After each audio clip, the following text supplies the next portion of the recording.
మళ్ళీ విచిత్రంగా ఉంది. ఎంత లెక్క పెట్టినా 15 రూపాయలు తక్కువ వస్తుంది. ఏంటి తక్కువ? నీ జేబులోంచి పెట్టు.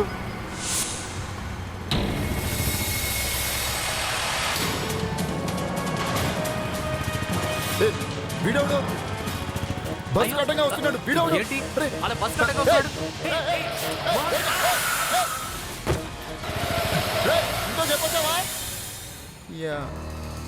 మోహన్ ఇక్కడి నుంచి ఏదో సౌండ్ వినిపించినట్టుంది.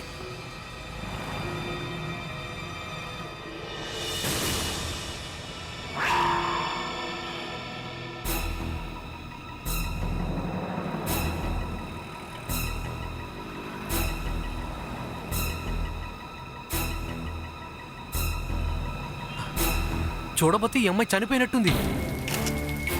సార్ ఒక అబ్బాయి రాంగ్ రూట్లో బైక్ మీద మా ఎదురుగుండా వస్తున్నాడు సార్. అది చూసి మా డ్రైవర్ మోహన్ సడన్ బ్రేక్ కొట్టాడు సార్. దాంతో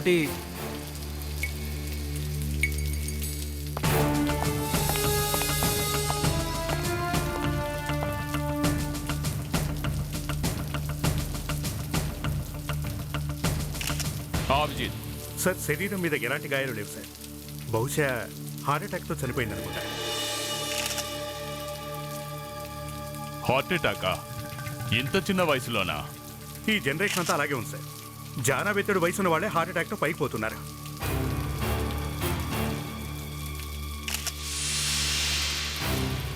ఏదైనా పర్స్ కనిపించిందా? పర్సు లాంటివి ఇక్కడంతా వెతికాను కానీ కనపడలేదు సార్. విచిత్రం. ఓ అమ్మాయి పర్సు లేకుండా మొబైల్ లేకుండా బస్సులో కూర్చోవటమా? టికెట్ తీసుకోవడానికి డబ్బులు ఇవ్వాలి కదా. సార్ అది ఆ అమ్మాయి వర్సోవా ఫెలి బస్ స్టాప్లో ఎక్కింది సార్. ఆ అమ్మాయి టికెట్ తీసుకుందా? అలా అడుగుతారేంటి సార్? బస్ ఎక్కిన వాళ్ళందరూ టికెట్ తీసుకోవాలి కదా. నేను అడిగిన దానికి మాత్రం సమాధానం చెప్పు. తీసుకుంది సార్. తన దగ్గర ఏదైనా పర్స్ చూసావా? పర్స్ అంటే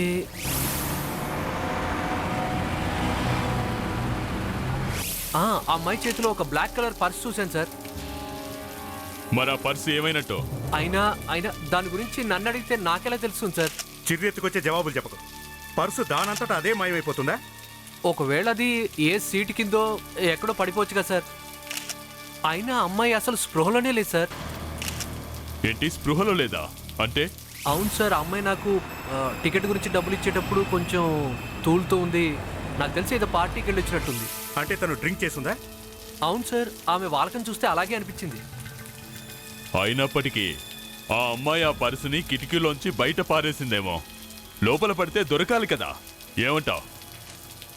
సార్ అది ఒకవేళ ఆ అబ్బాయిలను తీసుండొచ్చు సార్. అబ్బాయిలా? ఎవరు వాళ్ళు? ఆ సీటుకు దగ్గరలోనే 2 అబ్బాయిలు కూర్చున్నారు సార్. వాళ్ళు దేని గురించో వెతుకుతున్నట్టు కనిపించింది సార్.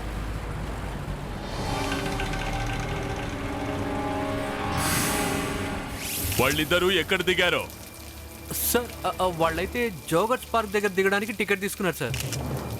వాళ్ళు అక్కడ దిగటం నువ్వు క్లియర్గా చూసావా? లేదు సార్, నేను ఆ టైంలో డ్రైవర్ దగ్గర ఉన్నాను. ఆ నెక్స్ట్ స్టాప్లో నేను వచ్చి చూసేటప్పటికి వాళ్ళు అప్పటికే దిగేసి ఉన్నారు సార్. కానీ సార్ వాళ్ళు తప్పకుండా జోగర్స్ పార్క్ బస్ స్టాప్లో దిగుంటారు. అవునా? అక్కడ దిగారా?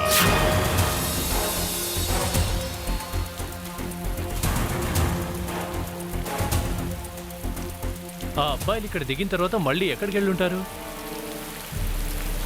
గంటన్నర క్రితం ఇక్కడ దిగిన వాళ్ళు ఇప్పుడు మనకు దొరుకుతారంటావా? నువ్వు చెప్పినట్టు వాళ్ళు ఎన్ని గంటల ముందు ఇక్కడ దిగినా నేరం చేసిన వాళ్ళు మన కోసం ఏదో ఒక క్లూ వదిలిపెట్టి వెళ్ళి ఉంటారు.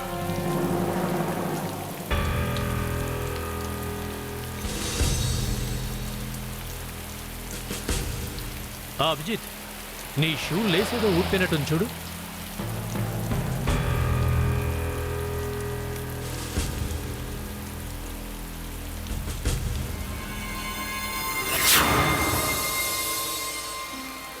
షూ లేసి మనకు అద్భుతమైన క్లూ ఇచ్చింది.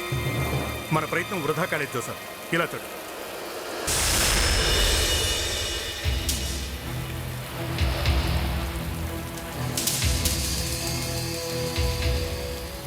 ఇదేంటి ఇలా లైన్గా ఉంది? రక్తం చాలా ఫ్రెష్గా ఉంది. అంటే నా ఉద్దేశంలో ఇక్కడ ఇప్పుడే ఏదో సంఘటన జరిగినట్టుంది.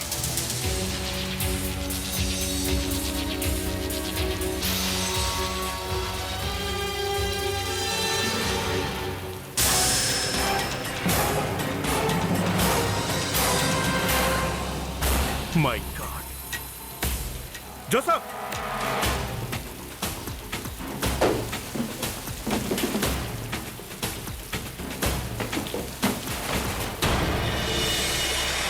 నాకు తెలిసి ఆ బస్సులో ఉన్న కుర్రాళ్లలో ఒకడై ఉంటాడు. ఈ లాకెట్ చూడు అభిజిత్. ఈ గాయం చూసావా? తల మీద ఎవరో దారుణంగా కొట్టి వెళ్ళారు. మనం వెంటనే ఇప్పుడు ఆ రెండో కుర్రాడు ఎక్కడున్నాడో వెతకాలి. ఎందుకంటే ఇది వాడే చేసి ఉండొచ్చుగా.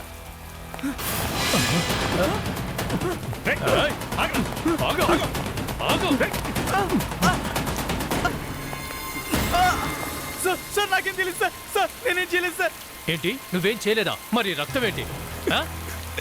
నాకేం తెలియదు సార్. నకరా చేయకుండా జరిగిందేటో చెప్పరా? సార్ చెప్పరా? నాకేం తెలియదు సార్. ప్లీజ్ 2 హత్యలు ఒకే రాత్రి ఒకే బస్సులో 2 హత్యలు. అమ్మాయేమో బస్సులో చనిపోయింది, అబ్బాయేమో బయట చనిపోయాడు. బస్ తేడా ఇది మాత్రమే. లేదు సార్, మీరు అనుకుంటున్నట్టుగా అలా జరగలేదు. ఏ అమ్మాయి విషం మూలంగా చనిపోయింది. ఈ అబ్బాయి తల మీద బలమైన గాయం ఉంది. ఒకరేమో విషం మూలంగా చనిపోయారు, ఒకరేమో గాయంతో. సార్, ఈ వ్యక్తి తల పగలటం వల్ల చనిపోలేదు. ఆ, తల పగిలి చావలేదు అంటున్నారు. బాగుంది. మరి ఎలా చనిపోయాడు? ఇతను కూడా విషం తీసుకోవడం వల్లే చనిపోయాడు. అచ్చా, విషం తాగడం వల్ల తల పగిలి ఇంత రక్తం వస్తుందా? రక్తం ఇతని తల్లోంచే వచ్చింది, కానీ చనిపోయింది మాత్రం విషం తీసుకోవడం వల్ల. ఏ విషం అయితే ఆ అమ్మాయి కడుపులో ఉందో అదే విషం ఇతని కడుపులో ఉంది. అర్థమైందా? కానీ డాక్టర్, ఈ విషయం ఎక్కడి నుండి వచ్చింది? అదే వచ్చిందండి సమస్య. నేను ట్రై చేసి చేసి ఓడిపోయాను. ఈ విషయం ఏంటి అనేది నాకు అస్సలు అర్థం కావడం లేదు. అంటే మీరు ఏం కనుక్కోలేరా? మీకు అలా మాట్లాడటంలోనే ఆనందం ఉందనుకుంటే ఓకే, మాట్లాడండి. చాలా సంతోషమా? ఏం చెయ్యను, నాకు అసలు తెలియటం లేదు ఈ విషయం ఏంటి అనేది. 1 మినిట్ డాక్టర్, 1 మినిట్. జోసఫ్, తెలియకపోతే వదిలేసేయండి మేడం. కానీ నిజంగా వీళ్ళిద్దరూ ఒకే విషయంతో చనిపోయారా? అవును సార్. మరి ఇంతసేపు అలా మాట్లాడారేంటి మేడం? సార్, మీరు కూడానా? అరే నేను మీరు వేరే వ్యక్తిని వెళ్ళి అడగచ్చు కదా అసలు ఆ బస్సులో ఏం జరిగింది అని. మీరు అతన్ని అడగాల్సింది పోయి నన్ను అంటారేంటి? సార్ నేను నిజం చెప్తున్నాను. అతన్ని ఎవరు చంపారన్నది నాకు నిజంగానే తెలియదు. పాపం మనవాడు చెప్తూ ఉంటే అతని మాటలు మీరెందుకు నమ్మట్లేదు? ఆ? చూడమ్మా, నా పేరు ప్రతిమన్, ఏసీపీ ప్రతిమన్. నువ్వు అతన్ని హత్య చేయలేదని నాకు బాగా తెలుసు. కానీ నువ్వు నాకు ఒక విషయం చెప్పు. నిన్న రాత్రి అసలు ఏం జరిగింది? సార్, నిన్న మేమిద్దరం మా ఫ్రెండ్ని కలవడానికి బయటకు వెళ్ళాను సార్. తిరిగి మేమిద్దరం మళ్ళీ బస్సులో వస్తుండగా అక్కడ మాకు హ్యాండ్ బ్యాగ్ కనిపించింది.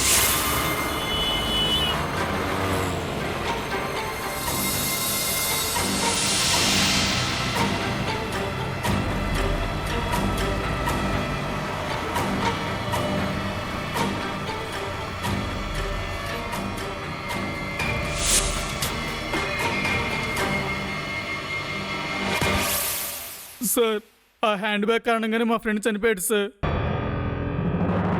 ఎలా? మేము ఆ హ్యాండ్ బ్యాగ్ ఓపెన్ చేయగానే దాంట్లో 4 పర్సులు ఉన్నాయి సార్. అవన్నీ జెంట్స్వి. దాంట్లో చాలా డబ్బు ఉంది సార్. అంటే డబ్బుల గురించి మీ ఇద్దరి మధ్య గొడవ జరిగిందా? లేదు లేదు సార్, అలాంటిదేమీ లేదు. అసలు ఏం జరిగిందంటే ఆ హ్యాండ్ బ్యాగ్లో స్టీల్ ఫ్లాస్క్ ఉంది సార్. అందులో మందు ఉంది సార్. అవునా? వాడు ఆ మందు తాగడం మొదలుపెట్టాడు. రే వద్దురా, రే చాలు, తాగి చాలు, వదులు, రే వదలమన్నా.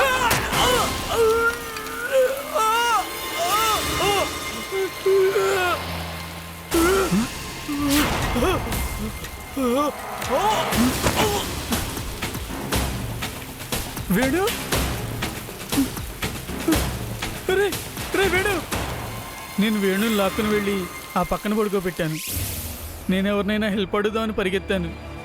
కానీ నేను అక్కడికి వచ్చేలోపే మీ సిఐడి వాళ్ళు అక్కడికి నాకంటే ముందే వచ్చున్నారు. అంటే ఇతను కూడా ఆ అమ్మాయి తాగిన మందే తాగి చనిపోయాడనమాట. సార్, ఇప్పుడు ఆ ఫ్లాస్క్ ఎక్కడుందో కనిపెట్టాలి. ఆ, సార్, ఆ ఫ్లాస్క్ అయితే నా దగ్గరే ఉంది సార్. అవునా?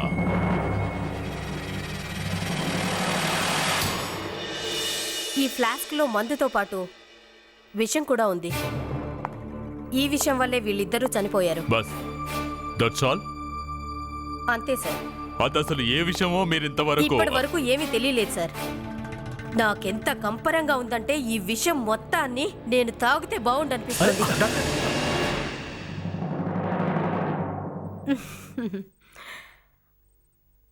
నేను చనిపోతానని భయపడ్డారా? నేను భయపడి పారిపోయే మనిషిని కాదు. కానీ ఆశ్చర్యం ఏంటంటే మీలో ఒక్కరు కూడా ముందుకొచ్చే ధైర్యవంతులు లేరు. I'm so sad. ఆగండి డాక్టర్, ఆ విషయం తాగకండి. ఈ కేసుని మేమే సాల్వ్ చేసుకుంటాము అంటారనుకున్నాను. So sad. జోసఫ్, కనీసం నువ్వైనా ధైర్యంగా ముందుకొస్తావనుకున్నాను. అరే ఏం మాట్లాడుతున్నారు డాక్టర్ గారు మీరు?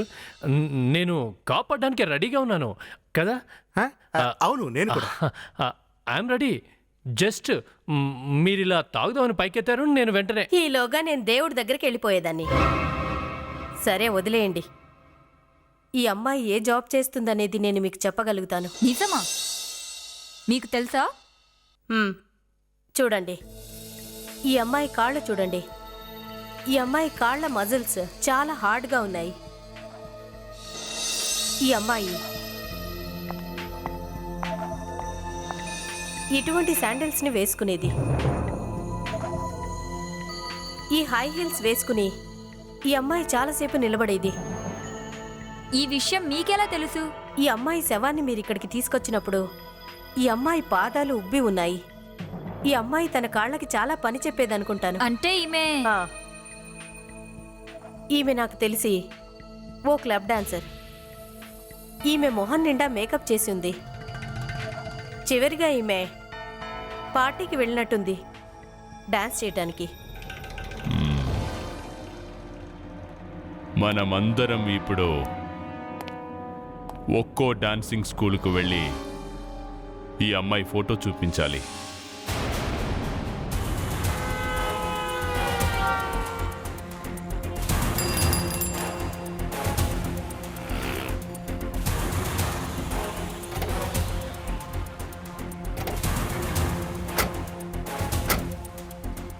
ఈ ఏరియాలో ఇదే చివరి రెస్టారెంట్ అంట. ఇక్కడ ఈ అమ్మాయిని ఎవరూ చూడలేదంటున్నారు. అక్కడ మన వాళ్ళ సిచ్యువేషన్ కూడా గోడ కొట్టుకున్నట్టే ఉంది. ప్రణీత్ కానీ మనీషా కానీ ఈ అమ్మాయి గురించి ఎలాంటి ఇన్ఫర్మేషన్ దొరకలేదు. ఇంతకీ ఈ అమ్మాయి ఎవరు అర్థం కావట్లేదు. ఈ విషయం చెప్పు అభిజిత్. ఒకవేళ ఈ అమ్మాయి డాన్సర్ అవ్వకపోయి ఉండొచ్చు కదా. అయ్యుండొచ్చు జోసఫ్.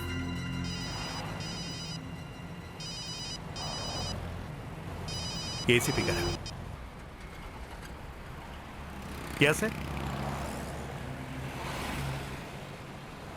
Sir okay.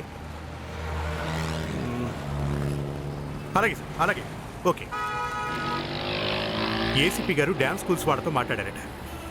ఆయన ఒక్క స్కూల్ మాత్రం మిస్ చేశానని చెప్తున్నారు. డాన్స్ స్కూలా? తినబోతూ రుచెందుకు పద.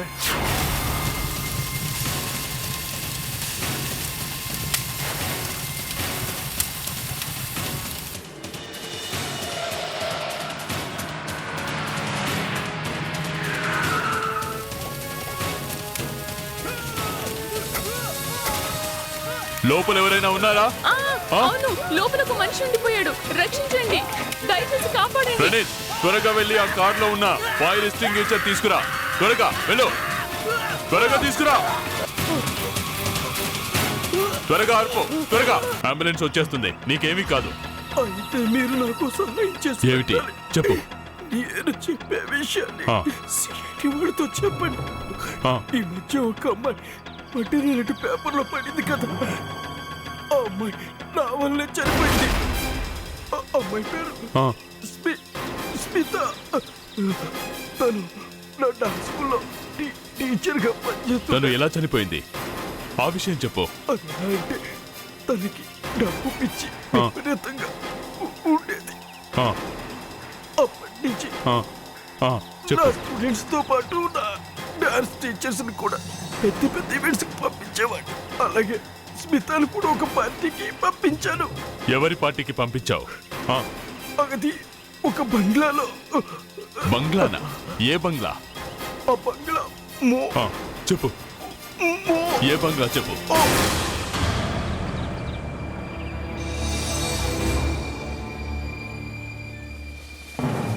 సార్, ఆ, ఆ అమ్మాయి వర్సోవా ఫిలిప్ బస్ స్టాప్లో ఎక్కిందని ఆ రోజు కండక్టర్ మనతో చెప్పడం నాకు గుర్తుంది సార్.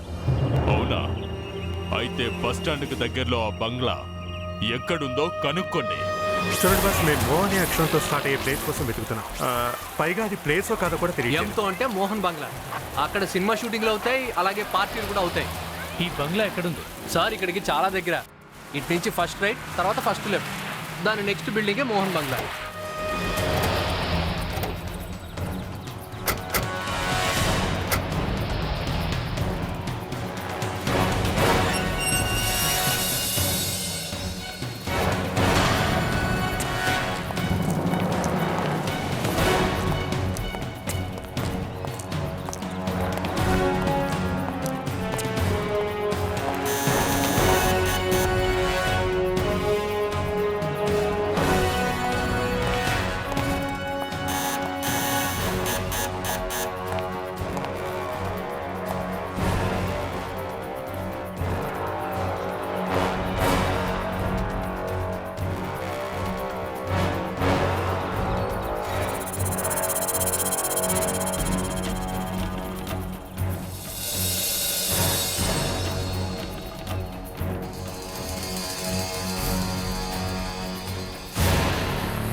ఇలా చూడు, ఎవరు పడుకుని ఉన్నట్టున్నారు. హలో హలో, ఎవరు బాస్ లోపల? హలో,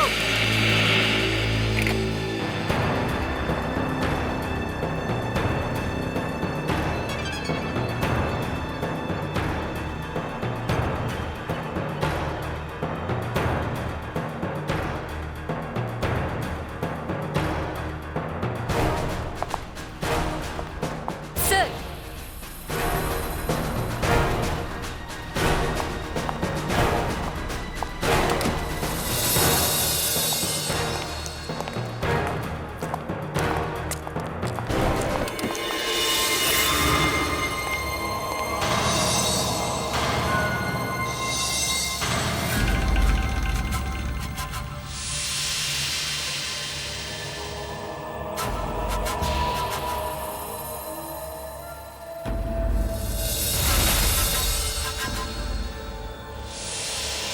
ఏంటి వీళ్ళంతా నిద్రపోతున్నారా లేక?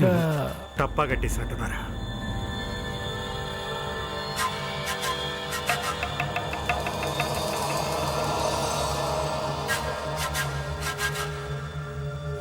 నలుగురు చనిపోయారు. ఆ, నలుగురు చనిపోయారు. ఇలాంటి సంఘటన చూడ్డం నేనిదే మొదటిసారి. ఆఖరికి నాకు విషయం తెలిసిందండి. ఈ విషయం తాగటం వల్ల ఈ అమ్మాయి, ఈ వ్యక్తి ఎలా చనిపోయారు అనేది. ఇలా అకస్మాత్తుగా ఎలా తెలిసింది?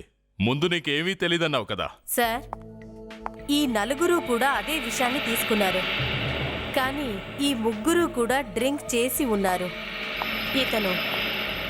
ఇతను మాత్రం అస్సలు డ్రింక్ చేయలేదు. కానీ ఆ విషయం ఏంటో అన్న సంగతి మీరు ఎలా కనుక్కున్నారు? ఆ విషయం ఇతనే చెప్పాడు. ఇతన? మ్మ్. కానీ ఇతనేమో మందు తాగలేదు కదా. అందువల్లనే కదా తెలిసింది. ఎప్పుడైతే ఈ విషయాన్ని మనం తాగే మందులో గనక కలిపితే అసలు విషం కలిపినట్టే తెలీదు. ఇతను మందు తాగలేదు, అందువల్లే తెలిసిపోయింది. సార్, నాకు తెలిసి వీళ్ళంతా సూసైడ్ చేసుకుని ఉంటారు. అదే ఆత్మహత్య. ఈ మధ్య ఇలాంటివి కొత్తగా తయారవుతున్నాయి. కొన్ని దేశాల్లో వీటిని సూసైడ్ క్లబ్లు అంటున్నారు. జోసఫ్, ఈ అమ్మాయి అక్కడికి డాన్స్ చేయడానికి వెళ్ళింది. అక్కడే ఈ నలుగురు కూడా ఉన్నారు. ఇందులో ఏదో మతలబు ఉంది. సార్, వీళ్ళ బట్టలు జాగ్రత్తగా చెక్ చేద్దాం. కనీసం వాటితో అయినా వీళ్ళెవరో ఏంటో తెలుస్తుంది.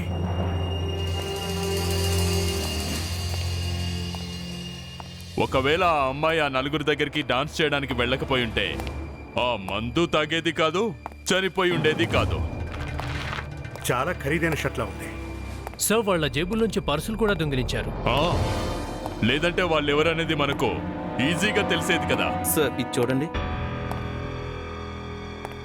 ఆ నలుగురిలో 3 అబ్బాయిలు విషం కలిసిన మందు తాగి చనిపోయారు. 4వ వాడు మందు తాగనే లేదు, అయినా చనిపోయాడు. ఆ విషం అతని కడుపులోకి వెళితే ఎలా వెళ్ళినట్టు? కేక్. ఏంటి? అవును సార్, కేక్. అతను కేక్ తినుంటాడా? నో సార్, అది ఈ షర్ట్ వేసుకున్నవాడు నా ఉద్దేశంలో బేకరీలో వర్క్ చేస్తాడనుకుంటా. ఎలా చెప్తున్నావు? ఇక్కడ మరక అంటుకుని ఉంది సార్. అలాగే 2 స్లీవ్స్ నుంచి బాదం ఆయిల్ వాసన వస్తుంది. ఇంకా సార్, ఈ బాదం ఆయిల్, కిస్మిస్ లాంటివన్నీ కేక్ తయారు చేయడంలో యూజ్ చేస్తారు. అందుకే ఇతను బేకరీలో వర్కర్ ఏమో అని నాకు డౌట్గా ఉంది. Terrific work Abhijit. కానీ ఈ విషయాలన్నీ నీకు... సార్, అది ఖాళీగా ఉన్నప్పుడు రెగ్యులర్గా నేను కేక్స్ అవి తయారు చేసుకుంటూ ఉంటాను. అలా చూడకండి సార్, ఎంత తిన్నా మళ్ళీ వాకింగ్ అది చేసి బాడీని సెటరేట్ చేసుకుంటూ ఉంటాను. ఓకే, ఓ పని చేయండి. ఆ అబ్బాయి ఫోటో తీసుకుని వెళ్ళి అన్ని బేకరీలో చూపించండి.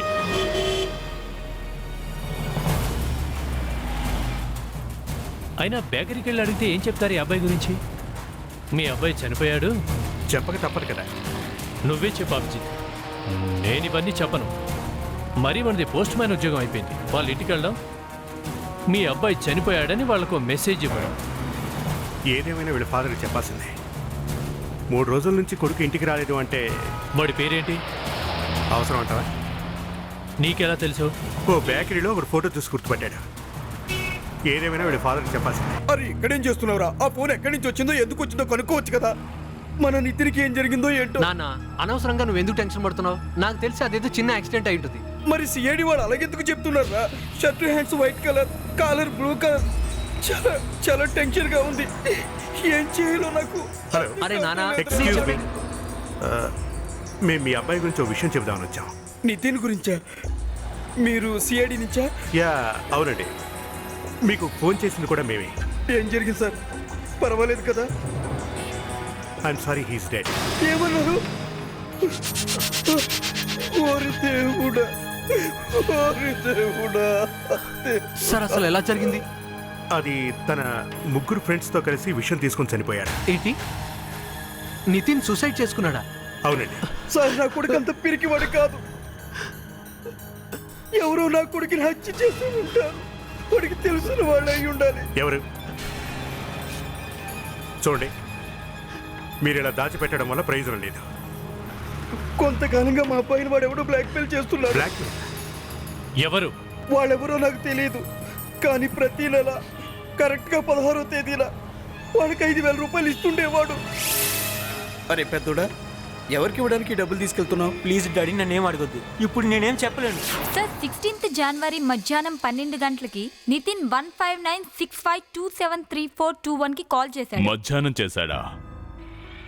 బహుశా ఆ టైంలోనే తను బ్యాంకు నుంచి డబ్బులు డ్రా చేసుంటాడు. Feb 16th చూడు.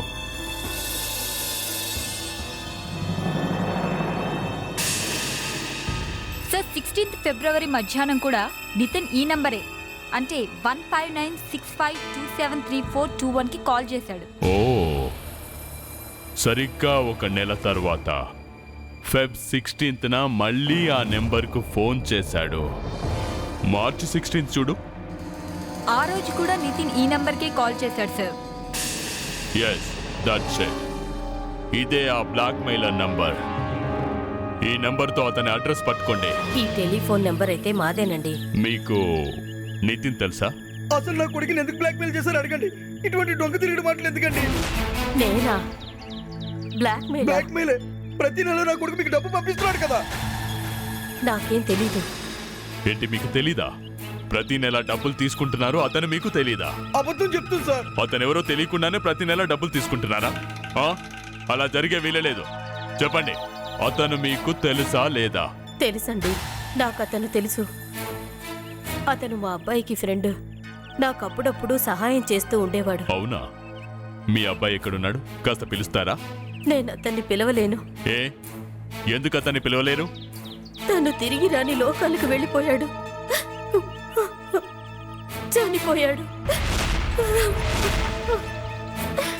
4 సంవత్సరాల క్రితం వాళ్ళొక పిక్నిక్కి వెళ్ళారు, ఖండాలాకి. అప్పటి నుంచి మళ్ళీ తిరిగి రాలేదు. ఎవరికీ తెలీదు అక్కడ ఏం జరిగింది అనేది. మీరు నితిన్ ఎందుకు అడగలేదు? నాకు డబ్బు ఎందుకు ఇస్తున్నాడని? నిజం చెప్పాలంటే నితిన్ కూడా మేము అడిగి తెలుసుకోలేము. ఏంటి, నితిన్ కూడా చనిపోయాడా? భగవంతుడా, ఏంటి ఇలా చేస్తున్నావు? సార్, ఈ అమ్మాయే మీనా. 2002 జూన్ 16న కాలేజీ ఫ్రెండ్స్తో కలిసి పిక్నిక్ వెళ్ళింది సార్. జూన్ 17వ తేదీ ఉదయం ఈ అమ్మాయి అక్కడ శవమై కనిపించింది సార్. కానీ పోలీస్ రికార్డ్స్లో ఇదొక యాక్సిడెంట్ అని మెన్షన్ చేసింది. కానీ అసలు సంగతి అది కాదేమో అని మా ఉద్దేశం. ఏ ఈ అమ్మాయితో కలిసి ఎవరైతే పిక్నిక్ వెళ్ళారో వాళ్ళు కూడా చనిపోయారు సార్. ఆ అమ్మాయి తర్వాత ఇతను 2వ సార్. ఇతను 3, ఈవిడ 4, ఇతను 5, 6, 7, 8, చివరిగా 9. ఆ అమ్మాయితో కలిసి 8 మంది పిక్నిక్ వెళ్ళారు సార్. కానీ ఇవాళ కేవలం 4 మాత్రమే మిగిలి ఉన్నారు. ఇదేం విచిత్రమైన పిక్నిక్. 9లోంచి 5 చనిపోయారా? సార్, పిక్నిక్ లో అసలు వీళ్ళు ఎక్కడ దిగారేంటో కనుక్కుని వీళ్ళున్న లాడ్జీ మేనేజర్ని పిలిపించాం. మనీషా, అతన్ని పిలువు. సార్.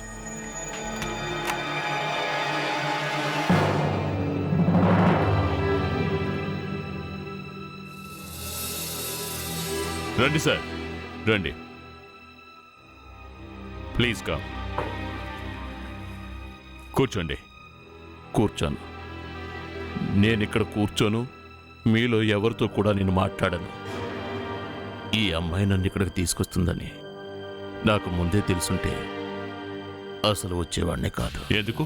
ఎందుకంటే నాకు ఇంకా బ్రతకాలని ఉంది. ఒకవేళ నేనే గనుక మీకు నిజం చెప్తే వాళ్ళు నన్ను బ్రతకనివ్వరు. ఎవరు వాళ్ళు? వాళ్ళెవరంటే ఆ రోజు పిక్నిక్ వచ్చిన వాళ్ళు. నా జీవితంలో ఎప్పుడూ నేను అలాంటి వాళ్ళని చూడలేదు. వాళ్ళు పేరుకే పిక్నిక్ వచ్చారు, కానీ వచ్చిన పని వేరు. ఒకసారి ఒకరిని ప్రేమిస్తారు, ఇంకోసారి ఇంకొకరిని ప్రేమిస్తారు. ఆ తర్వాత ఏముంది సార్, ఒకళ్ళనొకళ్ళు బ్లాక్మెయిల్ చేసుకుంటారు. ఛీ, ఆ అమ్మాయిని ఎవరు చంపారు? నాకు తెలీదు. తనకెవరితోనైనా అఫైర్ ఉందా? ఎవరితో? నాకేం తెలీదు. తెలియకపోతే ఎలా అంటున్నారు? నిందలెందుకు వేస్తున్నారు? ఈ 4 వ్యక్తులు ఎక్కడున్నారో మీకేమైనా తెలుసా? తెలీదు. నా ఇంటి అడ్రస్సే నాకు సరిగ్గా తెలీదు. ఇక వాళ్ళ గురించే తెలుస్తుంది. ఓరి దేవుడా! వెళ్ళండి, వెళ్ళండి, వెళ్ళండి. Thank you very much. Manisha, త్వరగా ఈ 4 వెతికి పట్టుకోండి.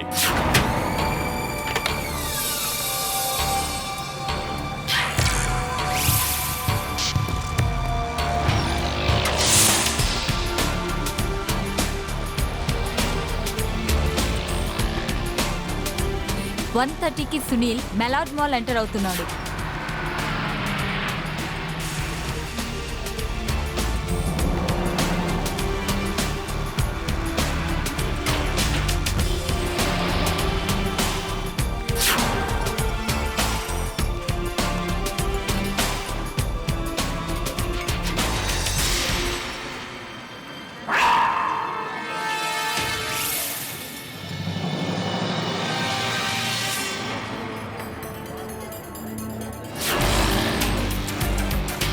ఇక్కడే ఆ పాప ఎంతైంది?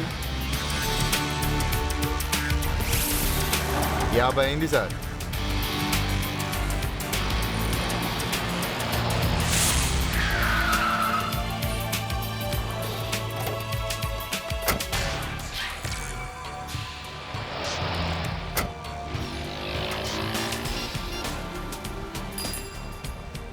జోసఫ్, విజిత్, నువ్వు అలా హోటల్ ముందు నిలబడ్డావు, ఏంటి విషయం? నేను సోనియాని ఫాలో అవుతున్నాను. ఇప్పుడే అమ్మాయి రెస్టారెంట్లోకి వెళ్ళింది. నువ్వెక్కడున్నావో నాకెలా తెలుస్తుంది? నేను ఇక్కడే ఉన్నాను. ఆ 4 ఒకరిని ఫాలో అవుతూ వస్తే వాడు ఇదే రెస్టారెంట్కి వెళ్ళాడు.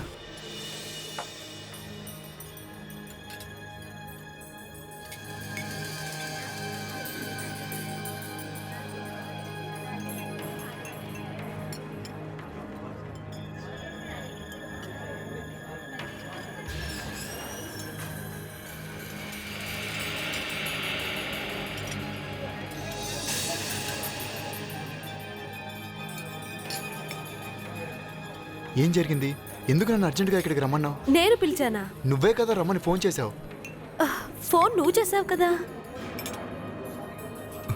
ఓ మై గాడ్, ఎవరో ఇదంతా కావాలని చేస్తున్నారు. నేను అసలు నీకు ఫోనే చేయలేదు. నీ మొబైల్ నుంచి కాకుండా మీ ఇంటి దగ్గర నుంచి ఫోన్ వచ్చింది. నిజంగా ఆ ఫోన్ మీ ఇంటి దగ్గర నుంచే వచ్చింది. నువ్వు కరెక్ట్గానే గెస్ చేశావు.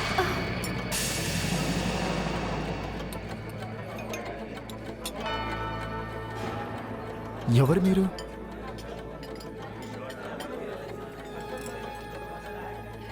నేను మిమ్మల్ని కాపాడదామని వచ్చాను. ఏంటి మీరనేది? సిఐడి వాళ్ళు మీకోసం గాలిస్తున్నారు. ఇదంతా మీకెలా తెలుసు? వాళ్ళు నన్ను పిలిచి ఎంక్వైరీ చేశారు. ఆ నలుగురు చనిపోవడానికి గల కారణం నువ్వేనని నాకు ఖచ్చితంగా తెలుసు. నన్ను నీ గురించి అడిగారు కానీ నేనేమీ చెప్పలేదు అక్కడ. కానీ మేము ఎలాంటి హత్య చేయలేదు. నేను చెప్పేది అబద్ధం కాదు. 3 సంవత్సరాల క్రితం అక్కడ ఏం జరిగిందనే విషయం మొత్తం నాకు బాగా గుర్తుంది. ఒకరోజు రాత్రి 4 అబ్బాయిలతో మీరు ఏం మాట్లాడారో గుర్తు చేసుకోండి. కార్తిక్ సార్, మీరు మీనాతో ఎఫ్ఐఆర్ పెట్టుకోవడం మొత్తం మాకు తెలిసింది సార్. ఏంట్రా పిచ్చి పిచ్చిగా మాట్లాడుతున్నావు? మీకు మీనాకు ఎఫ్ఐఆర్ ఉందని కాలేజ్ అంతా అనుకుంటున్నారు. అంతేకాకుండా సోనియాతో కూడా మీకు సంబంధం ఉందని మాకు తెలిసిపోయింది సార్. ఈ విషయం మర్చిపోవడానికి మీకేం కావాలో చెప్పండి. సార్ అది ఎగ్జామ్స్. అయితే సరే, ఇప్పుడు మీరు నాకు హెల్ప్ చేయండి. మీరు ఈ హెల్ప్ చేస్తే నేను మిమ్మల్ని మంచి మార్క్స్తో పాస్ చేయిస్తాను. లేకపోతే కార్తీక్ అసలు ఏంటిదంతా? మీకేం కావాలి? డబ్బు మీకు ఇవ్వడానికి ఇప్పుడు నా దగ్గర అసలు ఏమీ లేదు. ఇప్పుడే ఇవ్వనక్కర్లా. సమయం వచ్చినప్పుడు నేనే చెప్తాను, అప్పుడు ఇవ్వండి.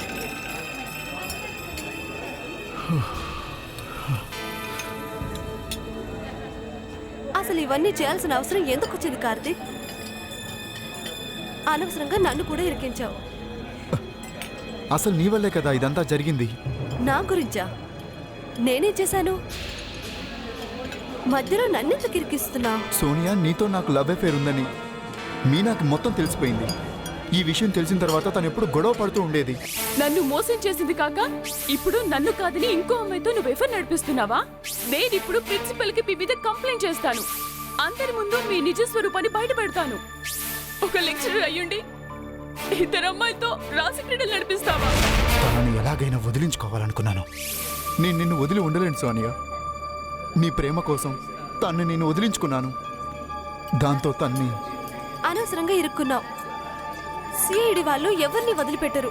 సోనియా, నేను చెప్పేది విను ప్లీజ్. నువ్వే ఎలాగైనా హెల్ప్ చేయాలి. ఎలా?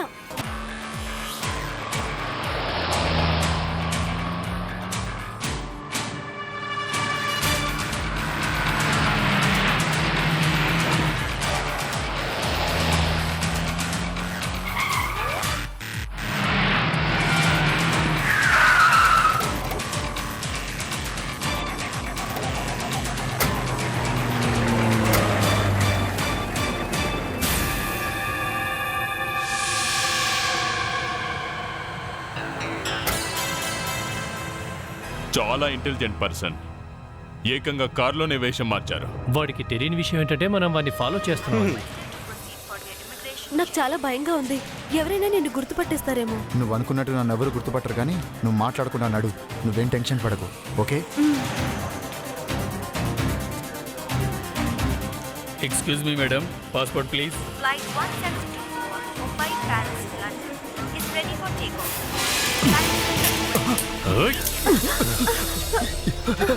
ఎవరు మీరు? ఏంటిదంతా? ఇదంతా మీ మీద నా అభిమానం మై డియర్. మీలాంటి మంచి వాళ్ళని ఇండియా దాటి ఎలా వెళ్ళనిస్తాం? మీకోసం ఓ స్పెషల్ రూమ్ జైల్లో రెడీగా ఉంది. ఇదంతా జరిగిందని అసలు మీకు ఎలా తెలిసింది? అది వదిలేసి అసలు విషయం చెప్పు. ఇన్ని సంవత్సరాల తర్వాత వాళ్ళ నలుగురిని ఎందుకు హత్య చేశావు? నన్ను బెదిరిస్తూ ఓ లెటర్ వచ్చింది. ఆ లెటర్లో నిన్ను అసలు వదిలిపెట్టము అని రాశారు. ఆ రాసింది వాళ్ళేనని డౌట్ వచ్చి పార్టీకి పిలిచి ఆ నలుగురిని చంపేశారు. కానీ నేను ఆ హత్యల్ని ఆత్మహత్యలుగా క్రియేట్ చేయాలనుకున్నాను. కానీ అలా చేయడంలో నేను ఫెయిల్ అయ్యాను. నువ్వు ఫెయిల్ మాత్రమే కాలేదు, 0 వచ్చింది. ఆ 0నే ఉరితాడుగా మారి నీ మెడకు బిగుసుకుంటుంది. అర్థమైందా?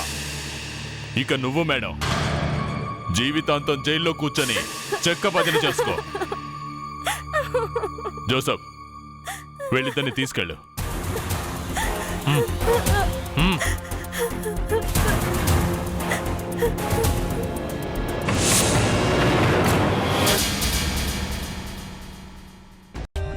For more updates, subscribe to our channel, click the show links and enjoy watching the videos.